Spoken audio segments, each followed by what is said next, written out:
کیونکہ دشمن کے وار صرف میزائل، ٹینکوں، توپوں، جہازوں سے نہیں ہوتے، ان کا وار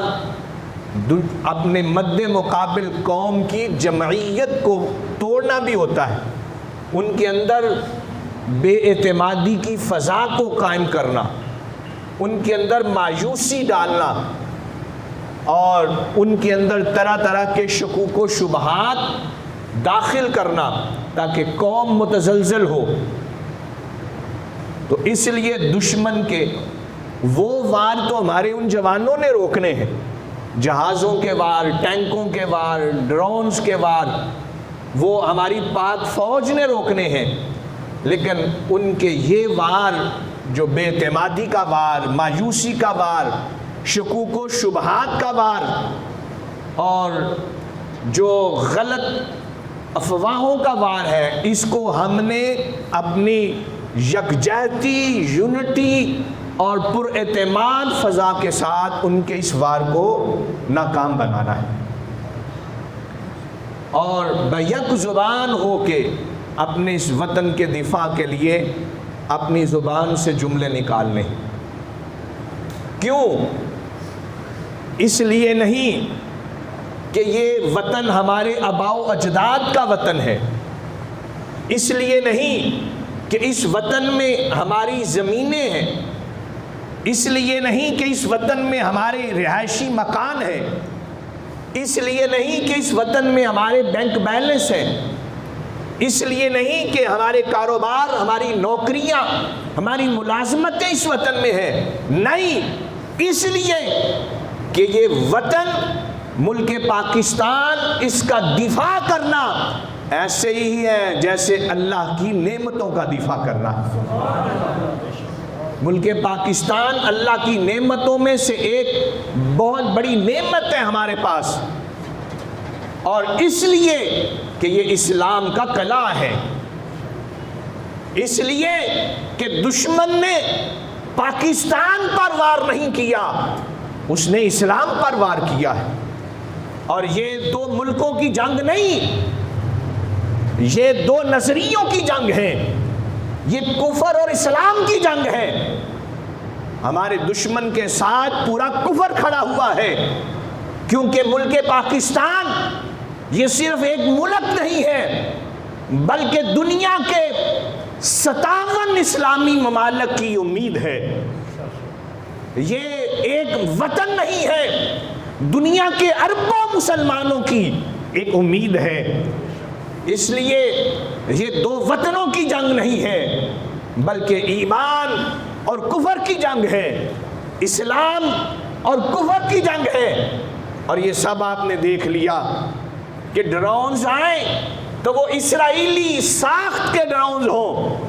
تو کڑیاں کہاں مل رہی ہیں؟ پوری دنیا میں ایک پاکستان ہی تو تھا جس نے فلسطین کے خلاف ایک مضبوط آواز کو اٹھایا تھا، اس نے یہ سارا سیناریو منظرنامہ بدلتے ہوئے کہ پاکستان کو اپنی ڈال دو، اس کا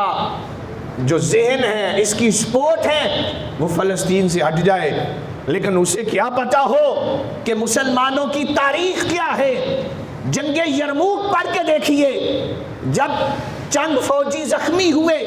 تو ایک فوجی کرا رہا ہے العطش العطش کہہ رہا ہے، پیاس پیاس، پانی لانے والا پانی لے کے آتا ہے، ابھی لبوں پہ پیالہ نہیں لگتا کہ ساتھ زخمی کرا اٹھتا ہے کہ العطش العطش، پیاس، وہ اشارہ کرتا ہے کہ اسے پانی دو، وہ اس کے پاس جاتا ہے، تیسرا زخمی کرا اٹھتا ہے، پیاس پیاس، وہ اشارہ کرتا ہے اسے پانی دو، وہ تیسرے کے پاس لے کے جاتا ہے، وہ جام شہادت نوش کر چکا ہوتا ہے، وہ بھاگا دوسرے کے پاس آتا ہے، وہ بھی شہید ہو چکا ہوتا ہے، وہ بھاگا پہلے کے پاس آتا ہے، وہ بھی جام شہادت نوش کر چکا ہوتا ہے۔ یہ اسلام کی تاریخ ہے کہ مسلمان موت و حیات کی کشمکش میں بھی ہو تو وہ اپنے مسلمان بھائی کو تکلیف میں برداشت نہیں کر سکتا، وہ اپنی جان سے زیادہ اپنے مسلمان بھائی کے لیے اپنا کردار ادا کرتا ہے۔ یہ اسلام کی تاریخ ہے۔ اگرچہ اس وقت ہم دشمن کے اٹیک کا شکار ہیں، لیکن ہم اس حالت میں بھی اپنے فلسطینی بھائیوں کو نہیں بھولے، ہم ان کے لیے ویسے ہی آواز بلند کر رہے ہیں۔ تو یہ تو اچھا ہوا کہ وہ وار ہمیں وہاں نہیں جانا پڑا، یہ تو اچھا ہوا کہ ہمیں فلسطین نہیں جانا پڑا،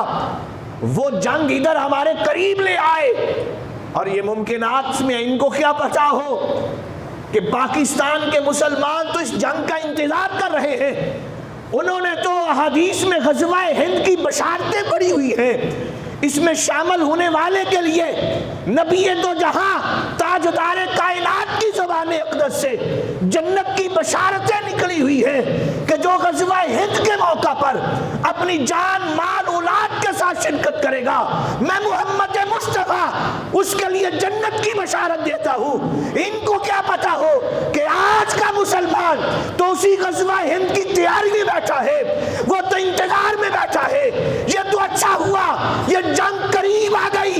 اور جس طرح ہمارے فوجی ڈی ایس پی آر نے کہا تھا کہ یہ شروع تم نے کرنی ہے اور پھر اس کا اگلا انجام تمہارے ہاتھ میں نہیں ہوگا، پھر لا الہ الا اللہ محمد رسول اللہ کہنے والوں کے ہاتھ میں ہوگا۔ نعرہ تکبیر، پاک فوج زندہ باد، زندہ باد، زندہ باد۔ پاک فوج قدم بڑھاؤ، پاک فوج قدم بڑھاؤ، پاک فوج قدم بڑھاؤ۔